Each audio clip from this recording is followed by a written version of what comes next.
வணக்கங்க. நீங்க தாங்க. நீங்க தாங்க. நீங்க தான் பார்த்துட்டு இருக்கிறீங்களா? உங்களுக்கு தாங்க. உங்க ஒவ்வொருத்தருக்கும் நான் ரொம்ப ரொம்ப ரொம்ப ரொம்ப ரொம்ப ரொம்ப ரொம்ப ரொம்ப ரொம்ப பெரிய பெரிய பெரிய நன்றி சொல்லிக்கணும். ஆமாங்க. ஒரு இது சொல்றேன் பாருங்க. கொஞ்சம் இங்கிட்ட வாங்களேன் சொல்றேன். நேத்து நான் என்ன சொன்னேன் நம்ம வீடியோல? கொஞ்சம் அப்படியே ரீகால் பண்ணி பாருங்களேன். நான் என்ன சொன்னேன்? மக்கள் நலன் சாராத எந்த கட்சியா இருந்தாலும் அதுதான் உங்களை ஆள போகுது. இந்த சேனலுக்கு சப்ஸ்கிரைப் பண்ணலினா நீங்க ஆதரவு கொடுத்தாதான் நம்மளோட பல விஷயத்த சீமானன் பத்தியும் சரி, தளபதி விஜய் பத்தியும் சரி நம்ம எடுத்து சொல்ல முடியும். நம்மள நம்மள நம்மள மதிக்காத, அதாவது நம்மளனா மக்களை மதிக்காத எந்த கட்சியா இருந்தாலும் அவங்க பண்ற செயல்களை நம்ம எடுத்து சொல்லுவோம் அப்படின்னு சொல்லியிருந்தோம். அப்படி நீங்க பார்த்துட்டு சப்ஸ்கிரைப் பண்ணாத போனீங்கன்னா நீங்க எதிர்பார்க்கிற நம்மளோட மாற்று அரசியல் வராது. நீங்க அதே அரசியல்ல அதே ஏடிஎம்கே டிஎம்கே இவங்க கூட தான் நீங்க டிராவல் ஆவீங்க அப்படின்னு சொன்னேன். பாருங்க, அள்ளி கொடுத்துட்டீங்க. ஒரே ஒரு வீடியோவில் 2000க்கு மேல சப்ஸ்கிரைபர் எல்லாமே கொடுத்துட்டீங்க. அதுக்கு தான் சொன்னேன் பெரிய பெரிய பெரிய பெரிய பெரிய பெரிய பெரிய தேங்க்ஸ்ன்னு சொல்லிட்டு. ஓகே, இன்னைக்கு போஸ்டர்ல சொன்ன மாதிரி தமிழக வெற்றி கழகத்தை, அதாவது தமிழக வெற்றி கழகத்தோட தலைவர் விஜய கட்டம் கட்டிட்டாங்க. அது எப்படின்னு பார்ப்போமா? அது எப்படி பார்க்கறதுன்னு சொல்றதுக்கு முன்னாடி நான் மறுபடியும் ஒரு விஷயத்த நான் சொல்லிக்கிறேன். இந்த சேனலை பொறுத்த வரைக்கும் திட்டி பேசுறதுக்கு இல்லை, ஆக்கப்பூர்வமான விஷயத்துக்கு சண்டை போடுறதுக்கு இங்க வேலையே கிடையாது. அது அண்ணன் சீமான் அவர்களோட நல்ல செயல்களை நேற்று வீடியோ போட்ட மாதிரி அது மட்டும் கிடையாது, நிறைய வீடியோ நான் போட்டுக்கிட்டே தான் வரேன். அண்ணன் சீமான் பேசின நல்ல விஷயங்களை எடுத்து சொல்லுவேன். அதே சமயத்துல தமிழக வெற்றி கழகத்தோட தலைவர் விஜய் அவரை பத்தி இந்த சேனல்ல போட்டுட்டே வருவேன். ஓகேங்களா? இப்ப விஷயத்துக்குள்ள போகலாம். எப்படி கட்டம் கட்டிட்ட அப்படின்னு நீ சொல்றேன்னு பாத்தீங்கன்னா, அப்படின்னு நீங்க கேட்கறது இப்ப புரியுது. அதெல்லாம் சும்மாலாம் சொல்ல முடியாது. ஏன்னா நமக்கு பிடிச்ச தலைவர், நம்ம ஆண்ட தலைவர்னு சொன்ன யாரு? முன்னாள் அமைச்சர்கள், இந்நாள் அமைச்சர் எல்லாரும் சேர்ந்து கட்டம் கட்டி தலைவர் விஜய் மேலேயே விஷயத்த சொல்லிட்டு இருக்கிறாங்க. ஒவ்வொருத்தரையே பார்ப்போமா? முதல்ல பாக்குறது யாருன்னா, அதுதாங்க நம்ம தான் மையத்தில் நிற்பாரே, மையத்திலேயே நிற்பாரே, அவர் எந்த பக்கமும் சாய மாட்டாரே. ஆனா அவர்கிட்ட ஒரு கதாபாத்திரத்தை நீங்க கொடுத்தீங்கன்னு வைங்களேன், அந்த கதாபாத்திரமாவே மாறிடுவாரே. உலக நாயகன் கமலஹாசன் அவர்கள் தான் ஒரு விஷயத்த சொல்லியிருக்காரு நேத்து இந்த செய்தியாளர் சந்திப்பப்போ. அவர் செய்தியாளர் சந்திப்பு போன தடவை வந்து டீ உடைச்சுங்க அப்படி இப்படின்னு சொல்லிட்டு இருந்தாங்க. அவர் எஸ்கேப் ஆகி போயிட்டாரு. ஓகே, இப்போ விவரமா சொல்றேன். அவர் என்ன சொல்றாருன்னா, கேக்குறாங்க இப்படி வந்து நீங்க என்ன சொல்றீங்க, நேற்று தளபதி விஜயோட கூட்டம் நடந்துச்சு, எல்லாம் கூட்டம் யோகப்பட்டது வந்திருக்குன்னா அவரு டக்குன்னு எடுத்து சொல்லிவிட்டாரு பொசுக்குன்னு. என்னன்னு? கூட்டமெல்லாம் ஓட்டா மாறாதப்பா அப்படின்னு பொசுக்குன்னு சொல்லிவிட்டாரு.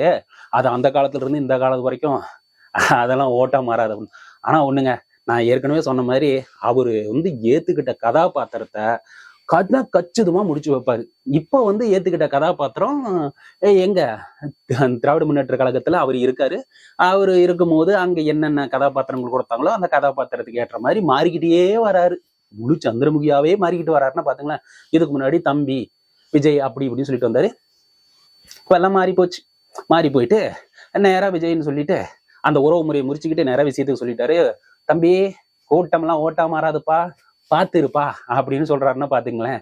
அவரை எல்லாம் சொல்லிவிட்டு இந்த விஷயத்தெல்லாம் சொல்லிட்டு நான் போறேன் அப்படின்னு மாதிரி அவரு தெளிவா சொல்றாரு. இந்த விஷயத்துல என்ன தெரியுது நமக்கு?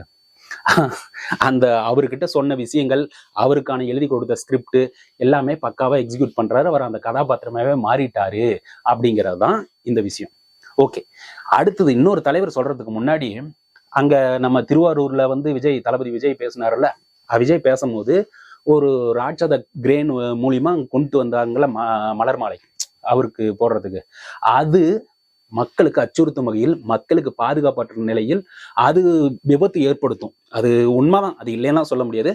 கிரேன் சாஞ்சதுன்னா என்ன ஆகும்? அங்க அத்தனை லட்சம் பேர் அங்க இருக்கிறாங்க, முடிஞ்சு போச்சு கதை. அதனால அது வந்து வேணாம் அப்படின்னு வந்து அவர் தெளிவா சொல்லியிருக்காங்க. அதை வேணான்னு சொல்லியும் அவங்க வந்து இப்படி போட்டிருக்காங்க. அதனால அவர் மேலேயும் அவர் கட்சி தொண்டர்கள், நிர்வாகிகள், திருவாரூர்ல நிர்வாகிகள், தாவேகா நிர்வாகிகள் மேல வழக்கு பதிஞ்சிட்டாங்க. ஆனா அவங்க திருப்பி கேள்வி கேட்கறாங்க, ஏங்க நீங்க இருக்கிறீங்களா உங்க கட்சியில யாருமே ஜேசிபி யூஸ் பண்ணி எந்த ஒரு மலர் மாலையோ எந்த ஒரு கொடியுமே கட்டலையா அப்படின்னு ஒரு கேள்வி கேட்டிருக்காங்க. இதுக்கு என்ன பதிலு? இல்ல. ரைட்டு, இந்த விஷயத்த சொல்லணும்னு நினைச்சேன், இந்த விஷயம் சொல்லிட்டேன். அடுத்து வந்து நான் சொன்னது வந்து கட்டம் கட்டிட்டாங்கன்னு முதல் தலைவர் சொன்னேன்ல, கமல்ஹாசன் அவர்கள் வந்து என்ன தம்பின்னு சொல்லிட்டு இருந்தவர் தம்பி காப்படிச்சிட்டாரு. நேரா ஓட்டெல்லாம் சின்ன கூட்டமெல்லாம் ஓட்டா மாறாதுன்னு அவர் சொல்லிட்டு அவர் வாக்குல கிளம்பி போயிட்டாரு அடுத்த வேலைக்கு. ரைட்டு, இப்போ ரெண்டாவது யார் சொல்லியிருக்காங்கன்னு பார்த்தோன்னா, அதே திராவிட முன்னேற்ற கழகத்தோட அமைச்சர், அறநிலைத்துறை அமைச்சர் வந்து சேகர் பாபு இருக்காருல்ல, அதான் தூய்மை பணியாளர்களோட பிரஸ் மீட் அப்போ வந்து யூடியூபர்லாம் நான் உள்ள விட மாட்டேன், அதாவது யூடியூபர்லாம் நான்லாம் பதில் சொல்ல மாட்டேன் அப்படின்னு சொன்னார்ல, அவரே தான் அவரு சொல்லியிருக்காருங்க, காய்ச்ச மரம் தான் கல்லடிப்படும் அப்படின்னு சொல்லியிருக்காரு.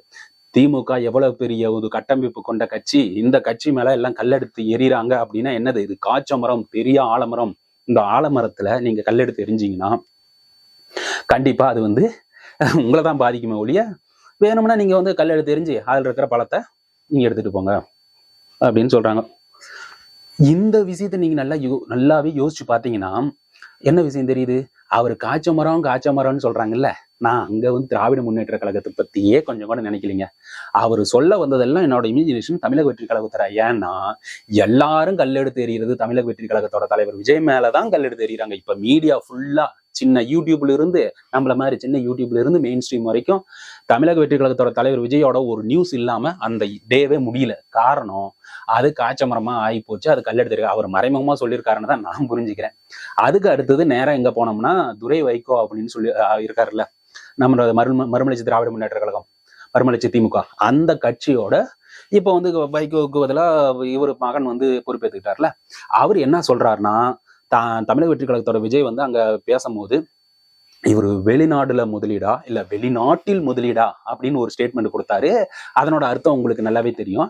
அதை வந்து இவர் இருந்துகிட்டு, என்னங்க நீங்க 19 நீங்க சொல்லிக்கிட்டு இருக்கிறீங்க, அதெல்லாம் 19 சொல்லாதீங்க, நல்லா ஸ்ட்ரைட்டா இங்கதான் சொல்றேன், இதைதான் இவங்க தான் முதலீடு பண்றாங்க, இவங்க தான் போடுங்க, எல்லாம் 19 சொன்னீங்கன்னா மக்கள்லாம் யாரும் வந்து ஏத்துக்க மாட்டாங்க, உங்க மேல இருக்கிற நம்பிக்கை போயிடும், நீங்க அப்படியே கழுவுன மீன் இல்ல நழுவுற மீன் மாதிரி ஆயிடுவீங்க, அதனால எதா இருந்தாலும் ஸ்ட்ரைட்டா சொல்லுங்க அப்படின்னு சொல்லிட்டு அவரு சொல்லிட்டு ஒரு பக்கம் போயிருக்காரு. அவரு மட்டுமா சொன்னாரு, நம்ம அதிமுக கட்சியில இருந்த முன்னாள் அமைச்சர் வந்து ஆர்பி உதயகுமார் சொல்லியிருக்காரு, தம்பி என்ன படிச்சுக்கிட்டு இருக்கிறப்பா, இப்பதான்ப்பா வந்திருக்கிற, படி, நல்லா படி, அரசியல்ங்கிற புத்தகத்தை எடுத்து யாராரு என்ன அப்படின்னு சொல்லிட்டு டீட்டெயிலா படி, உனக்கான நேரம் வரும். அது என்னன்னா 2026 அங்க எக்ஸாம் வைப்பாங்க, அந்த எக்ஸாம்ல எல்லாம் நல்லா பரீட்சை எழுதி அதுல பாஸா பெயிலான்னு சொல்லிட்டு ஒரு ரிசல்ட் வரும்.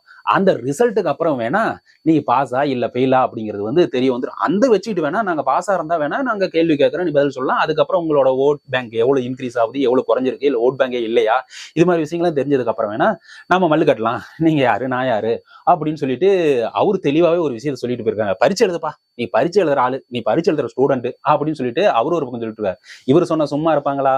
நம்ம ராஜேந்திர பாலாஜி இருக்காருல்ல, ராஜேந்திர பாலாஜி வந்து தெளிவாவே ஒரு வார்த்தை ஸ்ட்ரெயிட்டாவே கேள்வி கேட்கிறாரு தளபதி விஜய் பார்த்து, நீ யாரப்பா எதுக்குற, நீ யாரை எதுக்குறீங்க அதை சொல்லுங்க, நீங்க எதுக்குறது திராவிட முன்னேற்ற கழகத்தை, கரெக்டா, டிஎம்கேவை நீங்க எதுக்குறீங்க, கூட்டத்துல ஒவ்வொரு கூட்டத்திலயும் மறக்காத நீங்க சொல்லிக்கிட்டே வரீங்க, ஒவ்வொரு விஷயத்திலயும் எங்களுக்கு வந்து எதிரியே டிவிகேவும் டிஎம்கே தான் அப்படின்னு நீங்களே சொல்றீங்கல்ல, அப்படி நீங்க எதுக்குறது டிஎம்கேவா இருந்தா, திராவிட முன்னேற்ற கழகத்தையா இருந்தா, நீங்க இறக்க வேண்டிய இடம் தனியா இல்ல, அதிமுக கூட தான் இருக்கணும் அப்படின்னு சொல்லிட்டு அவரு சொல்லியிருக்காரு. நீங்க ஆனா ஒரு விஷயம் இந்த விஷயத்துல ஒத்துக்கணுங்க, அது வந்து நீங்களே எங்க நம்ம அண்ணன் சீமானோட தம்பிகளும் இங்க இருப்பீங்க, நம்ம தமிழக வெற்றி கழகத்தோட தம்பிகள் தொண்டர்கள் எல்லாருமே இங்க இருப்பீங்க, பொதுமக்களும் இருப்பீங்க. உங்ககிட்ட நான் கேள்வி கேட்கிறேன், இதுக்கு நீங்க கமெண்ட்ஸ்லயே சொல்லுங்க, உண்மையிலுமே இது பாசிபிலிட்டி இருக்காங்க, நம்ம தமிழக வெற்றி கழகத்தோட தலைவர் விஜய் வந்து ஜெயிக்கிறதுக்கான பாசிபிலிட்டி இருக்கா?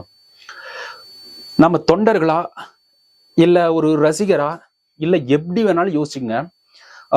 இது வரைக்கும் நடந்ததுல எம்ஜிஆர் காலத்திலிருந்து இப்போ வரைக்குமே ஒரு கொஞ்சம் நெடுநாள் பயணத்துக்கு அப்புறம் தான் அவங்க ஜெயிச்சிருக்கிறாங்க.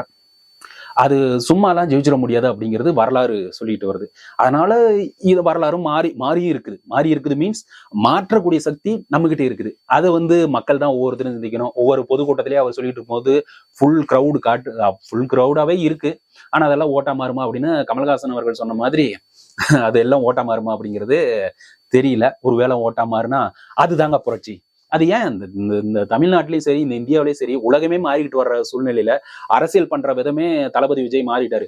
வணக்கம் தொண்டர்களே, மக்களே, இந்த தலைவர்களே, அமர்ந்திருக்கும் வீட்டிற்கும் இந்த தொண்டர்கள், தலைவர்கள், என்னுடைய மேல்கட்ட அதிகாரிகள், நிர்வாகிகள் அப்படின்னு ஒரு ப்ராப்பரான ஒரு அரசியல் களத்தை ஒரு டெம்ப்ளேட் அதை விட்டுட்டு அவர் வந்து எடுத்தோன்னுமே ஸ்ட்ரெயிட்டா நான் உங்களை பார்த்து கேட்கிறேன், நண்பா, நண்பீஸ், தம்பிகள் அப்படின்னு சொல்லிட்டு ஸ்ட்ரெயிட்டா பேச ஆரம்பிச்சிருக்காங்க. ஸோ இந்த அரசியல் களம்லாம் மாறிக்கிட்டு இருக்கும் போது ஏன் இப்படி ஒரு புரட்சி இருக்காது அப்படின்னு சொல்லிட்டு மக்கள் மனசுல இருந்துகிட்டு இருக்கு.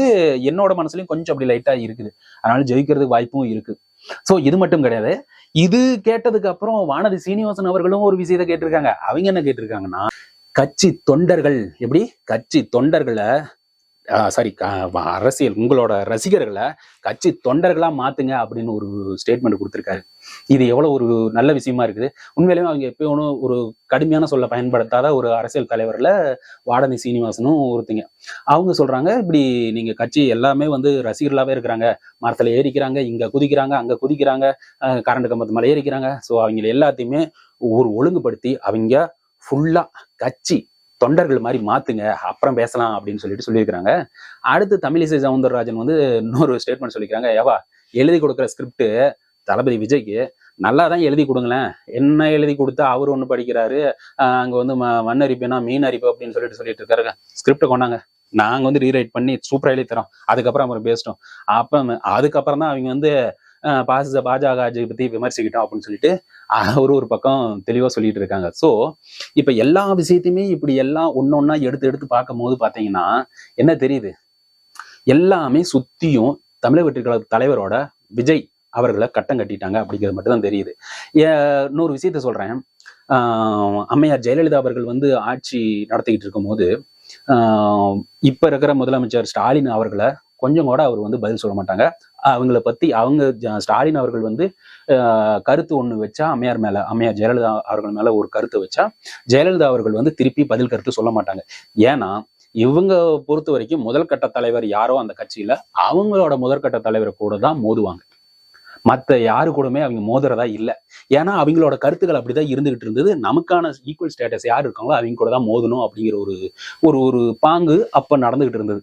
அப்போ வரைக்குமே ஜெயலலிதா அவர்கள் கலைஞரை பத்தியும், எம்ஜிஆர் கலைஞரை பத்தியும் இப்படி வரிசையாவே வந்துகிட்டு இருந்து இரண்டாம் கட்ட தலைவர்கள்னு சொன்ன மாதிரி இப்ப சொன்ன அமைச்சர்கள்லாம் இவங்க அமைச்சர்கள் ஏடிஎம்கே அமைச்சர்களையும் டிஎம்கே ஏடிஎம்கே அமைச்சர்களையும் மாத்தி பேசிக்கிட்டு இருப்பாங்களோடைய இந்த புதுசா வர்றவங்களை பத்தி யாருமே கண்டுக்க மாட்டாங்க. ஆனா இப்ப நடந்ததே வேற மாதிரி இருந்துகிட்டு இருக்குது. நேரு அவர்கள் டிவிகே விஜய், நம்ம தளபதி விஜய் பத்தி பேசிட்டு இருக்காங்க. நிறைய ஒவ்வொருத்தருமே ஒவ்வொரு விஷயங்களை நேரடியா இது பண்ணாம தளபதி விஜயை மட்டும் நோக்கி தன்னோட அம்புகளை எய்கிறாங்க. அப்படின்னா அந்த அம்பு போய் சேர்ற இடம் தளபதி விஜய் கிட்ட தான் இருக்குது. அப்போ அத்தனை கட்சிகளும் சேர்ந்து ஒரு கட்டம் கட்டிட்டாங்களா இல்லையா? இந்த கட்டம் கட்டினதுக்கான காரணம் என்ன? சேகர்பாபு ஐயா சொன்ன மாதிரி காய்ச்ச மரம் கல்லடி படுது அப்படிங்கிறதா நிதர்சனமான உண்மையா இருக்குது. ஸோ இது ஒட்டுமொத்தமா நான் பார்த்தோம்னா நம்மளோட வரப்போற இனிவரும் அந்த எல்லா காலங்களிலுமே நீங்க எல்லாத்தையும் யோசிச்சு பார்த்தோம்னா அண்ணன் சீமான் அவர்கள் ஒரு பக்கம் ஒரு பதிலே சொல்ல முடியாத கேட்கிற கேள்விக்கு இவரு கேட்கிற கேள்விக்கு அவங்க பதில் சொல்ல முடியாது, அவங்க கேட்கிற கேள்விக்கு அண்ணன் சொன்ன அந்த பதிலுக்கு அடுத்து ஒரு கிராஸ் கொஸ்டின் கேட்காமையே ஒரு அரசியல் பண்ணிட்டு இருக்காரு அண்ணன் சீமான். இந்த பக்கம் தளபதி விஜய் ஒரு மாசான ஒரு கூட்டத்தை திருப்பி வச்சிருக்காரு. யார் பக்கம்? தளபதி விஜய் பக்கம். அதாவது நாட்டு மக்கள் ஒரு மாற்று அரசியல் வேணும், எனக்கு போதையா இந்த கட்சியும் அந்த கட்சியும் வேண்டாம், எனக்கு இந்த கட்சி யாராவது ஒருத்தர் எங்களை காப்பாத்துங்க அப்படின்னு சொல்லி மக்கள் அல்லல் படுற அந்த கஷ்டப்படுற சூழ்நிலை இருக்கும்போது வந்த 2 தெய்வங்கள் தான் அண்ணன் சீமானும் சரி தளபதி விஜயும் சரி. இது யாரெல்லாம் ஒத்துக்கிறீங்களோ, உண்மையிலும் சொல்றேன், யாரெல்லாம் ஒத்துக்கிறீங்களோ உண்மையிலுமே உங்களோட அரசியல் பார்வையும் சரி அரசியல் நோக்கமும் சரியா இருக்குது. ஒருவேளை தளபதி விஜய் சீட்டே வாங்காம தோத்து போனாலும் சரி, ஒட்டுமொத்தமா 2026 அண்ணன் சீமான் அவர்கள் பர்சன்டேஜ்ல இருந்து கீழே இறங்கினாலும் சரி, நம்மளோட சேனல் எக்காரணத்து கொண்டும் எந்த காரணத்தை முன்னிட்டும் இவங்க 2 பேரின் பெருமைகளையோ இல்லை இவங்க 2 பேரின் வளர்ச்சி என்னென்ன செஞ்சா இவங்களோட கட்சிகளுக்கு வளர்ச்சி இருக்கும் அப்படிங்கறத மட்டும் நம்மளோட கருத்தா இருக்கும்னு சொல்லிட்டு இந்த வீடியோ இதோட முடிச்சுக்கிறேன். நீங்க இந்த சேனலுக்கு முறையா வரீங்கன்னா சப்ஸ்கிரைப் பட்டனையும் பெல் ஐக்கனையும் கிளிக் பண்ணிடுங்க. நன்றி, வணக்கம்.